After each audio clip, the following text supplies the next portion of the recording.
Dans cette vidéo, je vais vous montrer exactement comment est-ce que vos annonces apparaissent sur le réseau de recherche. Bonjour à tous, bienvenue sur Webmarket School, la chaîne YouTube dans laquelle je vous apprends à obtenir plus de business grâce à Google Ads. Dans cette vidéo, je vais vous montrer exactement comment est-ce que vos annonces apparaissent sur le search, que vous compreniez un petit peu comment est-ce que Google va jouer avec toutes les propositions de valeur, les descriptions que vous pouvez mettre dans vos annonces, et surtout que vous ne soyez pas dérouté parce que Google peut se permettre parfois de faire sur vos annonces. J'ai beaucoup de remarques parfois d'annonceurs qui ne comprennent pas pourquoi est-ce qu'ils ont mis des titres 1, 2 et 3 et que tout n'apparaît pas, ou que Google parfois n'utilise même pas ce qu'ils ont mis.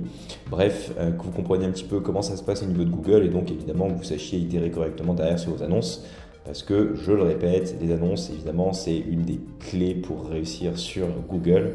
Donc, les travailler intelligemment, évidemment, ça fait partie des choses les plus importantes pour que vous puissiez avoir les meilleures performances possibles sur ce fabuleux réseau. Donc, on va prendre un exemple assez concret d'une annonce textuelle grand format qui, si vous l'avez vu sur les dernières vidéos, vont disparaître en 2022. Mais pour le moment, elles existent encore. Donc, classique, on a la possibilité d'ajouter dedans un titre 1, titre 2, titre 3, une description 1 ici et une description 2 ici. Derrière, quand vous faites ça, vous donnez simplement des inputs à Google, mais ça ne veut pas dire que Google va diffuser tel quel votre annonce. Et donc, je vais vous montrer exactement comment est-ce qu'ensuite ça apparaît sur Google et ce que vous allez potentiellement pouvoir observer sur vos annonces une fois la diffusion en place. Hop, donc on prend un exemple, imaginons que je cherche donc une location de voiture pour la Guadeloupe et on retrouve notre annonce juste ici. Et déjà, on a pas mal de surprises par rapport à ce que nous, on a écrit dans nos annonces. Premièrement, on voit que on a des annonces qui sont ici statiques, dans le sens où en fait il n'y a pas de personnalisation possible, si ce n'est la balise de keyword dynamique, qui est une balise qui va normalement remplacer ici le titre 1 par la requête exacte de l'utilisateur. Or, quand on regarde ce qui apparaît, on a ici un titre 1 qui n'appartient pas à ce qu'on a sur nos annonces. On a un titre 2 qui est pour le coup bien le titre 2 qu'on a mis en place sur nos annonces. Et on n'a pas de titre 3. Donc déjà, première chose, sachez que maintenant Google s'autorise à changer les titres, même si vous avez demandé explicitement à Google de mettre un certain titre. C'est un petit peu le problème, et ça, Google le fait de plus en plus sur les comptes qui ont beaucoup de données. Donc ici, il l'a fait. C'est un peu problématique, mais donc il ne faut pas être surpris que Google s'autorise ces droits-là. C'est totalement incontrôlable et de toute façon, de plus en plus, Google va essayer de personnaliser lui-même les annonces en fonction de ce qu'il juge pertinent. Ensuite, au niveau des descriptions, on voit ici qu'on retrouve bien nos descriptions 1 et nos descriptions 2, mais que Google est venu insérer tout un tas de snippets en plus derrière sur notre annonce. Donc en fait ici, ça c'est toutes les extensions, les call-outs, qui sont des petits appels à l'action entre guillemets que vous pouvez ajouter à la fin de vos annonces. Donc pour ça en fait, pour pouvoir les personnaliser, il faut aller dans la partie extension et créer des call-outs. Donc quand vous créez des extensions, vous avez les site links, je vais venir juste après, et donc les fameux call-outs sur lesquels vous pouvez mettre toutes vos propositions de valeur en 25 caractères maximum. Ensuite, on voit qu'on a aussi les extensions de liens qui sont ici des liens donc vous allez créer pour rediriger le prospect non plus seulement sur la page destination en question, mais sur d'autres pages de votre site web. Donc évidemment, ça c'est à personnaliser et à travailler intelligemment parce qu'il y a beaucoup de personnes qui vont cliquer sur des extensions d'annonces. Et donc c'est évidemment important de les travailler. Si on regarde un petit peu les annonces des autres concurrents et que vous ayez un peu une idée aussi de comment vos annonces vont apparaître si vous n'êtes pas en première position, si vous apparaissez généralement en 3e position ou en 4e position dans la mise aux enchères, vous allez voir que carrément votre titre 3 va souvent être squeeze, votre description 2 également, et même si vous êtes tout en bas, entre guillemets 4e, vous n'aurez même pas d'extension d'annonce. Donc parfois en fait, et même très souvent, Google ne va pas du tout utiliser l'ensemble des inputs de vos annonces.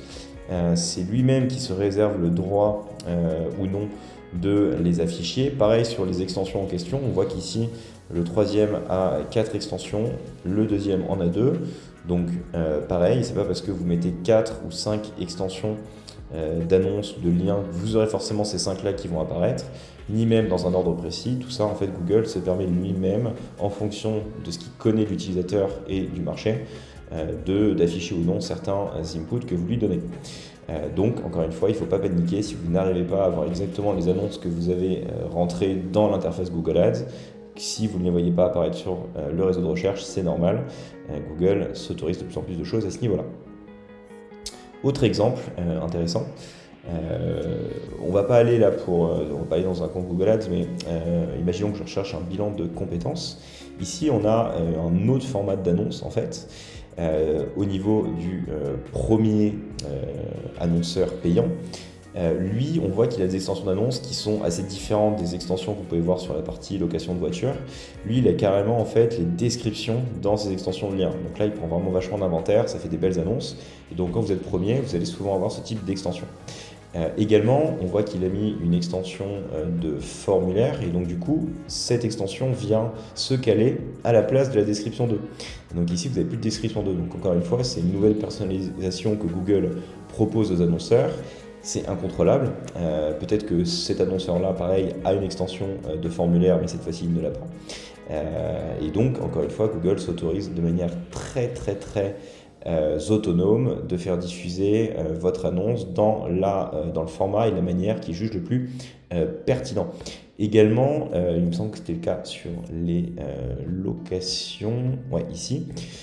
En gros, ici, là, on a clairement plus de 30 caractères. Dans le sens où, quand vous rentrez un headline, normalement, vous êtes limité à 30 caractères. Là, je le vois, c'est certain, il y en a plus que 30.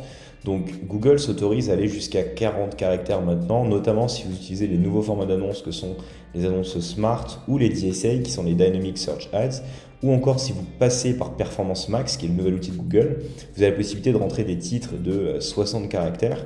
Et potentiellement, du coup, ce sont ce type d'annonces-là qui vont venir apparaître sur le search. Donc du coup, là, vous aurez plus qu'un seul titre, en fait, mais de 60 caractères. Donc encore une fois, nouvelle particularité de Google, c'est pas parce que vous mettez des titres 1, des titres 2, des titres 3 que vous allez vous retrouver avec ces titres-là. Parfois, vous allez avoir un seul titre de 60 caractères.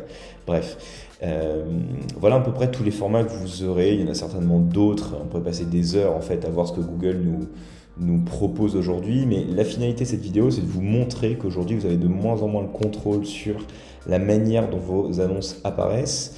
Et donc, il faut essayer au mieux d'arriver à chaque instant créer des inputs, que ce soit des titres de description qui sont cliquables, intéressants, avec des bonnes propositions de valeur, parce que Google fait absolument n'importe quoi ensuite derrière.